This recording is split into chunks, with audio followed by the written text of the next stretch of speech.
और सच ये है कि सुशांत के परिवार के दर्द को बस एक ही चीज कम कर सकती है और उन्हें जितना जल्दी हो सके इंसाफ मिले। लेकिन इंसाफ की लड़ाई में अड़ंगा महाराष्ट्र की तानाशाह सरकार लगा रही है और वो इसी बात को लेकर परिवार का दर्द अब सामने आया है। सुनिए जरा। तू इधर उधर की न बात कर, ये बता कि काफिला क्यों लुटा। मुझे रहजनों से गिला नहीं, तेरी रहबरी का सवाल है।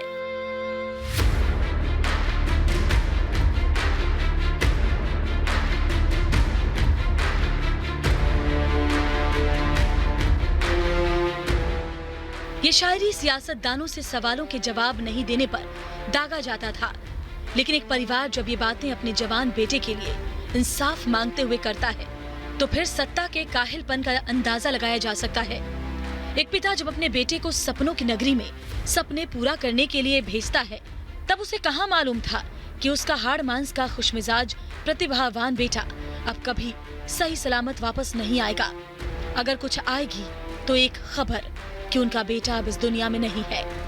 इस खबर के साथ जो दर्द, जो सिहरन, जो अंधेरा उस पिता के सामने आता है, उसके एहसास के लिए कोई शब्द नहीं होता।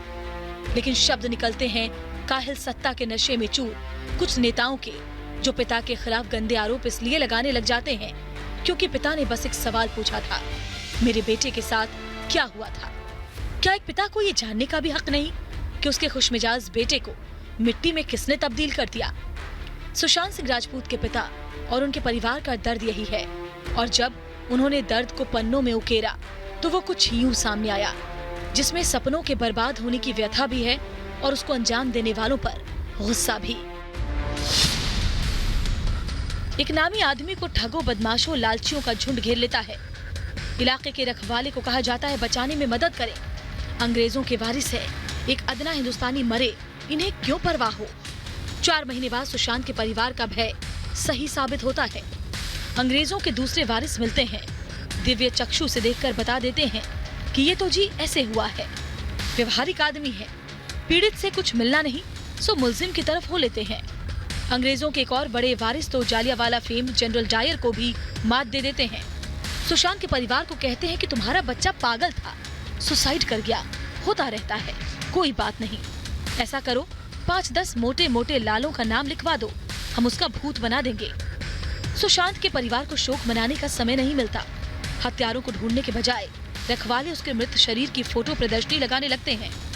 उनकी लापरवाही से सुशांत मरा, इतने से मन नहीं भरा तो उसके मानसिक बीमारी की कहानी चला उसके चरित्र को मारने में जुट जाते हैं। इन शब्दों में जो गुस्सा है वो उस सत्ता प्रतिष्ठान ने पैदा की है जिसे बस गुनहगारों को बचाने की चिंता है। उसे ना तो इंसाफ से कुछ लेना देना है और ना ही किसी के दर्द से। सुशांत का परिवार आज हर उस शख्स में हीरो देखता है जो उसके हीरो बेटे को इंसाफ दिलवाने की बात करता है, क्योंकि अब सुशांत के परिवार को बस एक उम्मीद है कि उसके लाडले बेटे को जिंदगी से जुदा किसने कर दिया। इस सवाल का जवाब मिल जाए। Bureau report, Republic Bharat.